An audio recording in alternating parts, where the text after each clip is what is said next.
Napapanahong issue sa larangan ng politika, showbiz, tatalakayin, himayin, re-reaksyonan ng J. Guevara TV. J. Guevara TV nga po pala, isang reactor ng mga viral issue na nagaganap dito sa Pilipinas.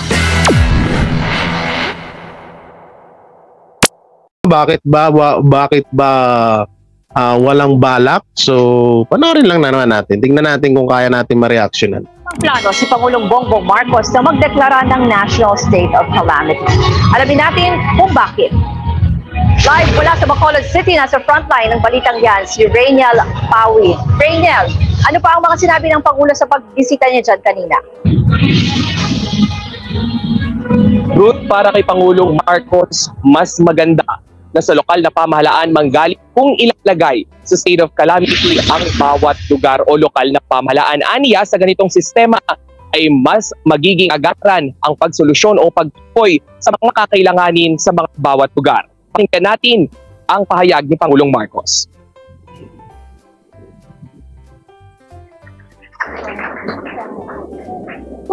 Iba-iba ang problema sa bawat lugar eh. Hindi naman pwedeng shotgun lang, one size fits. Init at epekto ng El Nino sa iba't ibang lugar sa bansa, wala pang plano si Pangulong Bongbong Marcos na magdeklara ng National State of Calamity. Alamin natin kung bakit. Bakit? Live mula sa Why? Bacolod City, nasa frontline ng balitang yan, si Rainiel Pawi. Rainiel, Wait. Ng Pangulo? May napansin ako. Si Bam Aquino, reporter na ngayon sa TV5. Gago! Oh my gosh! Oh my gosh! Oh my gosh! Gulat ako dito ah. Kaya pala hindi na siya nagpaparamdam ngayon. Ano, si Bam Aquino to, nasa reporter na siya na ngayon ng TV5. Ha guys? Tama ba? Si Bam Aquino ba yan?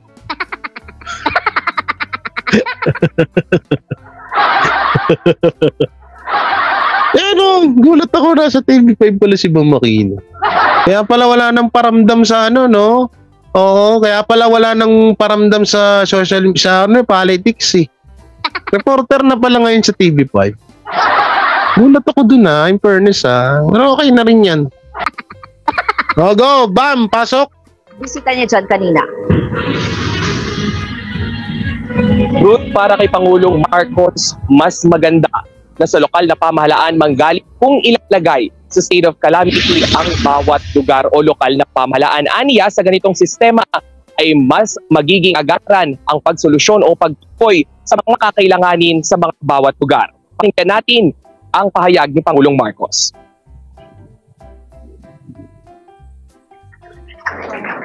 Pasok. Medyo lungkutan mo ng korte. Sa bawat lugar eh. Yan! Hindi naman pwedeng shotgun lang. Yan ang gusto ko, yung medyo malungkot. One size fits all, no? It hasn't. So we look at each area and see what it is that they need. Na posibleng umabot sa 80 probinsya ang maaapektuhan ng tuyot sa susunod na 2 buwan. Tuyot. Naglagay nga tayo ng mga dam, patuloy ang ating inaayos ang ating irigasyon. We are trying to find new techniques of planting. We are harvesting more palay now than we did last year. That's despite the El Nino. So it's taking effect. Pinangunahan din ni Marcos kaninang umaga ang pagpapagana ng Cebu Negros Panay 230 kilovolt backbone project. Malaking tulong ang proyekto para sa karagdagang supply ng kuryente sa Iloilo, Negros Occidental at Cebu. At ay matutulong din para sa Sutang ng report yung ano. Hoy, ayusin nyo nga yan. Lagi na lang kaganyan pag nagre-report. Laglag yung signal. No, patas na proseso. Ito nga lang, isunod natin to. Patas na proseso sa mga kinakaharap na aligasyon ni religion leader Pastor Apollo Kibuloy. Marcos Jr. Ito yung sinabi ni Marcos Jr. Nangako naman na magiging patas ang paglilitis sa mga kinakaharap niyang kaso si Daniel Manarastas sa Sentro ng Balita Live. Parang isang nakakatawa na naman to. Yes, Audrey, may panibagong pahayag nga si Pangulong Ferdinand R. Marcos Jr. hinggil Scale nga sa of religious Justice leader Day. Okay. na si Apollo Kibuloy. At may papangako nga ng pangako, magiging pangako. Hindi, kaya ko lang naman sinabi yun kasi ang ibig sabihin nun is timbangan, di ba? Kung sino yung kung sino yung dapat panigan, kung sino yung nagsasabi ng katotohanan. O, yung abot dun sa hindi. Kaya sinabi ko kay Libayan yun. Pangako nga ng Pangulo, magiging patas ang proseso. Seems to be a little bit na siyang magbibigay ng kondisyon sa gobyerno sa kaso na akusado siya sa walang tolerance. So, we will exercise all the compassion. Ito, basahin natin, Pres Marcos Jr. nangakong magiging patas ang mga paglilitis kay religion leader Apollo Kibuloy. Bakit ngayon pa? Bakit ngayon pa po Pangulong Bongbong Marcos baboy na siya ni Larissa. Binababoy na siya ni Risa. Ano pa po silbi niyan? Guilty na po yung tao. Siya na po yung pinakamataas na may kaso dito sa Pilipinas. Number 1 enemy na po siya dito. Number 1 na tawag dito, number 1 na bad man in the Philippines. Ang hirap sa inyo, Pangulo Lagi kayong late Huli na yan Wala na. Kahit sabihin nyo na maging patas, kahit iutos nyo pa yan, hindi na po yan mareresolba niyang sinabi nyo yung mga sinabi nung naglilitis kay Apollo Kibuloy. Hindi na po yan uubra. Unang-una po, paano ko ba nasabi na hindi na yan uubra? Dapat dati nyo po pong sinabi yan. Ultimo nga po yung nasa downline nyo ng mga senador hindi nyo nga mapagsabihan na dapat hindi ganun yung paglitis nila kay Pastor Apollo Kibuloy. Idaan nila sa due process. Dapat ganun po agad, inaksyonan nyo na yon. Ay hindi po ang nangyari kasi hinayaan nyo lang na babuyin si Kibuloy sa Senado, pati yung mga senador binababoy din, binababoy din yung mga senador. Hinayaan nyo muna bago kayo magsalita. Minsan Pangulo, baka sabihin mo masyado ka na namin pinepersonal, pero minsan kasi po parang natatawa na lang po kami sa mga binibigay nyo na reaction or komento laban sa mga nangyayari dito sa Pilipinas, especially to Kibuloy case, Parang nakakaloko lang naman po. Hinayaan nyo munang babuyin yung tao bago kayo nagsalita na magiging patas ang paglilitis. Dapat noon nyo po sinabi yan. Di sana kahit papano naliwanagan yung mga senador na lalong-lalo na si Anli Virus. Na wag nyo naman masyadong babuyin ng pangalan ni Pastor Apollo Kibuloy. Nangyari po, baboy na Guilty na yung tao bago kayo magsalita. Diba? Parang nakakaloko lang naman. Nakakaloko talaga. Hindi ko na kailangan tapusin doon pa lang sa sinabi niya, palyado yung company Kibuloy, iginiit na i-dismiss na nga ang mga reklamo sa kanya. So ito, panoorin natin tong interview ni Ted Pailon kay sino ba to? I-dismiss ang reklamo laban sa kanya. So tingnan natin, baka isa to sa mga attorney ni Pastor Apollo Kibuloy. Nagmamasid ngayon sa inyong istasyon. Opo, salamat na marami, Attorney. Attorney, may panawagan po kay Pastor Kibuloy ang kinauukulan this morning po, NBI Amina Kapanayam, Senator Bato de la Rosa, at maging mismo ang mga taga-gobyerno na kumaari ay sumuko na lang po ng kusa si Pastor para po harapin ang kanyang kasong kinakaharap po dito nga po sa prosecutor's office at sa trial court. Ano po ang tugunan yung kliyente? Well, I think you heard his declaration, no? Meron lang sana siyang request. Lahat naman ng mga kasama niya nag-surrender kaagad, no? No question about it. When they learned that a warrant of arrest was already issued by the Regional Trial Court of Davao City, sila Kapitan Crescente Canada, si Ma'am Ingrid Canada, si Jacqueline Roy, si Simanes, as well as Pauline Canada, immediately surrendered to the authorities. The only fear of Pastor Apollo Sikibuloy, why he is not yet recognized the jurisdiction of the court, no, or he is not yet under the custody, no, of the law, is his legitimate fear na baka nga extraordinary rendition siya. Kasi may complication kasi itong kaso na ito. Hindi lang kasi ito sa Pilipinas. Meron din yung mga kalaban niya at saka ginagamit din sa politika na mga kaso din sa United States of America. Ang kanyang fear is that these may be used by his opponents so that the forces of the United States of America may exercise extraordinary rendition against him. Yun po ang kanyang fear. Kaya nga may request sana siya. Sana panoorin to ni Atty. Libayan, no, para maunawaan niya na magkalayo yung agwat nila about sa kaso nilang dalawa ni Pastor Apollo Kibuloy. Pwede lang sana may assurance yung gobyerno na dito siya sa Philippines and he will not be transported legally or illegally to the United States of America. Yun po ang kanyang request sana. Opo. Is that a request or a demand, attorney? No, it's a request. You know, I hope the public will understand that Pastor Apollo Sikibuloy, when he made that statement, he made it as a layman.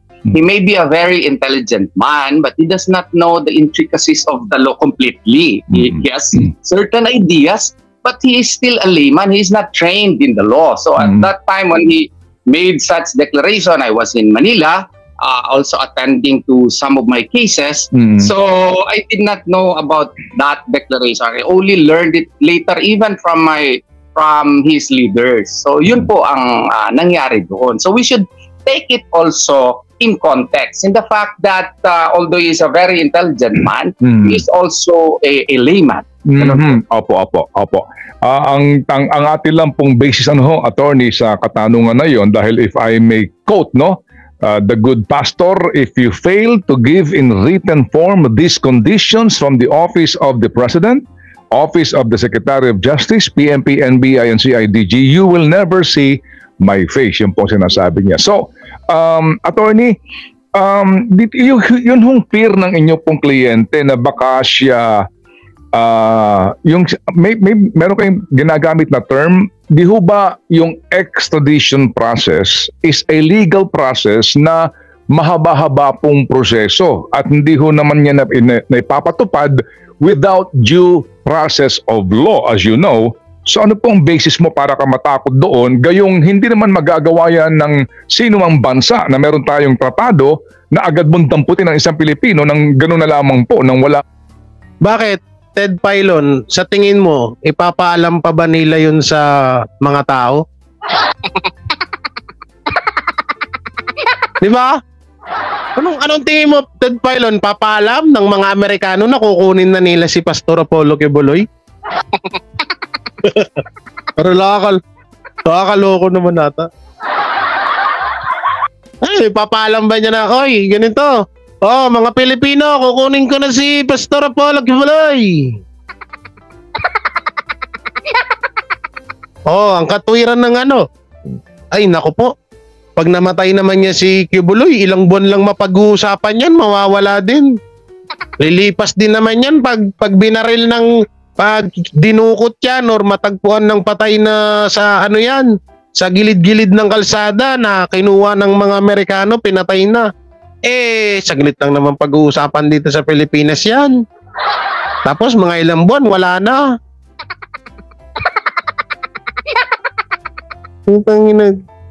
Ang sinasabi kasi ni Ted Filon is mahaba daw ang proseso yung about dyan sa ganyan. Oo nga, andun nga tayo noon. Sa tingin mo ba idadaan pa ba sa media sa tamang proseso yung mga process na yan bago gawin yon? Hindi na. Alam naman natin na magka-close, mag-bisprin ang presidente tsaka Amerika. Ano ka ba? Common sense is... Nakakahiya naman sa'yo, Ted Filon. Minsan pabor ako din dito sa sinasabi ni Ted Filon. Minsan palyado din eh. Hindi dumaan sa proseso. Well, we are not talking about extradition, which is actually based upon the treaty. What he fears is extraordinary rendition, which is actually an extrajudicial process being practiced by the United States of America of, in layman's term, kidnapping certain personalities who harm U.S. interests outside and bring it to a country, third country, which laws are not so strict in so far as extra legal confessions are concerned. So ito po yung fear niya kasi dito lang sa Davao may nangyaring Mamaylin Vargas, a certain Mering, an American citizen who was allegedly involved in a bombing here in Davao City, and this was during the time of Davao City Mayor Rodrigo Duterte, former President Rodrigo Duterte, and the police authorities here were already ready to arrest him and to file cases against him. But all of a sudden, he disappeared. Yun pala, allegedly, of course, we are not, allegedly, he was taken by certain U.S. authorities daw para i-hide at dinala doon sa United States of America. But, at saka ito extraordinary rendition, ginagawa din ito. It's a known fact. Yung i-kidnap tapos dalahin doon sa mga areas na mga black. Tapos anong magiging dahilan? Idadahilan ng gobyerno. Ano idadahilan ng gobyerno pag nangyari yun? Wala, di ba? Magpapatay-batayan, magbibingi-bingihan. Wala na eh. Nakuha na nila yung gusto nila mangyari. Kaya parang nakakaloko yun eh. Sabi ni Ted Filon, mahaba proseso, hindi naman daw basta-bastang ganyan. So tayo na, ngayon pa nga lang na wala pa nga na nung umpisa pa nga lang ng kaso ni Pastor Apollo Kibuloy, kulang na lang patayin sa salita. Kung nakakapatay, kung nakakamatay lang ang pananalita, ang pagsasalita sa isang tao, matagal na, nung una pa lang patayin na po si Pastor Apollo Kibuloy. Sa mga binaybitawan na salita ni Risa Ontiveros sa mga interview niya, matagal na pong patay si Pastor Apollo Kibuloy. Sa totoo lang. Kung nakakamatay ang mga kasabihan dahil dun pa lang, grabe na eh. Kulang na nga lang sabihin dun eh. Manyak ka. Child abuse ka, mamatay ka na. Diba? Tapos sasabihin nyo, may mga proseso. Dul. Una-una. Paano magtitiwala si Pastor Apollo Kibuloy sa ating presidente na magiging safe at patas ang paglilitis sa kanya kung ang presidente ng Pilipinas ay kadikit ng Amerika? O, hindi naman ako, kahit din ako eh. Ba't ako magtitiwala sa'yo? Tropa mo ang Amerika, tapos magtitiwala ako sa'yo. Hindi ako tanga eh. Common sense na lang kasi. Alam nyo, minsan yung pinaka malaking kawalan sa isang tao, lalo na dito sa mga tanso vlogger, at sa mga yung salitang common sense, minsan nawawala yun eh. O sadyang tinatanggal lang nila yun kasi para talaga sinasadya lang nila talagang tanggalin yun. Common sense naman yun. Ano ba naman itong mga to? Ito pa, may isa pa tayong video dito about kay Pastor Apollo Kibuloy. Itinanggi or hindi magpapahuling buhay. Salita na si Pastor. Tayo na, bakit Okay. Eto, alam ko napanood nyo na to, pero Kibuloy itinangging nagtatago siya. So, wait lang So ito panoorin natin. Apollo Kibuloy na ilang araw nang tinutugis sa mga kasong sexual abuse at child abuse. Hindi raw siya magpapahuli ng buhay kung hindi ibibigay sa kanya ang mga inilatag niyang kondisyon. Nasa frontline ng balitang yan, si Jenny Dongon. Mariing itinanggi ni Kingdom of Jesus Christ founder Pastor Apollo Kibuloy na nagtatago siya sa mga kasong isinampa laban sa kanya. Sa isang recorded statement sa YouTube channel ng Sunshine Media Network International o SMNI, sinabi ni Kibuloy na hindi siya nagtatago dahil may kasalanan siya. Giit niya, umiiwas siya dahil pinoprotektahan niya lang kanyang sarili. Tinutugis ngayon si Kibuloy matapos ilabas ng korte sa Davao ang 2 warrant of arrest para sa mga kasong sexual abuse at child abuse. Una na rin naglabas ng arrest order ang Senado dahil sa hindi niya pagsipot sa mga pagdinig. Sige, Sigma, shoutout. Ang National Bureau of Investigation, Albert, CIDG at Intelligence Community sa paghahanap kay Kibuloy. Giit ng pastor, barilin na lang siya, pero hindi raw siya magpapahuli ng buhay. Hindi raw siya magpapahuli, maliban na lang kung pagbigyan siya sa mga hinihingi niyang kondisyon. Ayon kay Kibuloy, haharap siya sa korte kung maglalabas ng kasulatan si Pangulong Bongbong Marcos at ang Secretary of Justice na nagagarantiya sa kanya na hindi makikialam ang Amerika sa kanyang kaso. Hindi. Yun naman pala, napakadali nun. Diba? Napakadali nung hamon ni Pastor Apollo Kibuloy. Kung talagang walang dun palang mahuhuling yung mga kabiyaya. Na, isipin nyo maigi kung wala naman talagang plano or wala namang pinaplano, bakit hindi ka gumawa ng kasulatan kung talagang poproteksyonan mo yung taong natatakot humarap sa kanyang kaso sa kadahilanan na baka bigla na lang siyang bumaliktad. Tumimbong diyan sa aming mga asano nang dahil sa Amerika. Bakit yun hindi magawa? Common sense ulit. Kasi baka ikatwiran baka mamaya may pumatay may pumatay nga diyan kay Kibuloy ako naman yung masisi. So ibig sabihin talagang meron. Talagang meron na mismo kayo alam nyo talaga na meron talagang gagawang ganyan kay Pastor Apollo Kibuloy.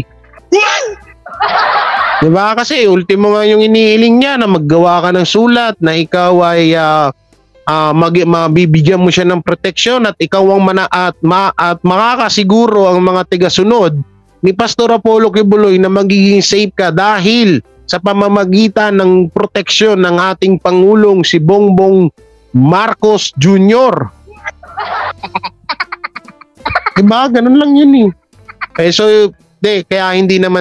kaya hindi to ginagawa ng ating Pangulo na yung hiling ni Pastor Apollo Kibuloy sa kadahilanan nga na tawag dito na alam din nila na may gagawa ng ganyan kay pastor.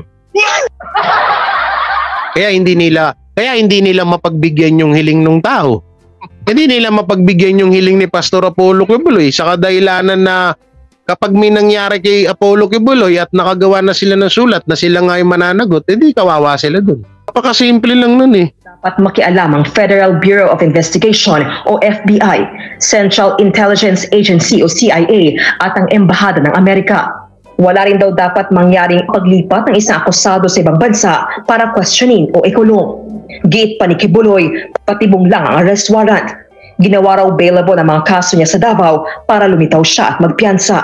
Pero naniniwala raw siya naghihintay ang Sergeant at Arms ng Senado para dalhin siya sa Maynila at ipaaresto sa US authorities. Giit ni Kibuloy, posible siyang ipadakip o kaya ipapatay lalo't mayroon siyang patong sa ulo na $2 million o higit 100 bilyong piso. 5 araw na lang.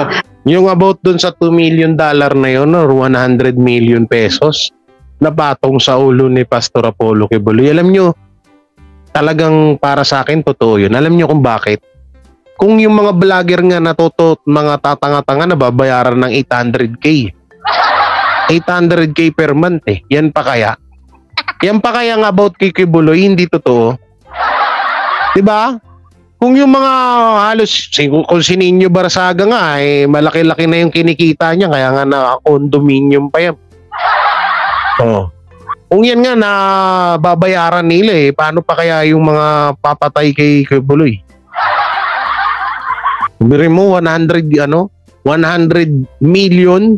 Kung halimbawa man eto eto na panaginipan ko lang naman. Nanaginip ako ulit.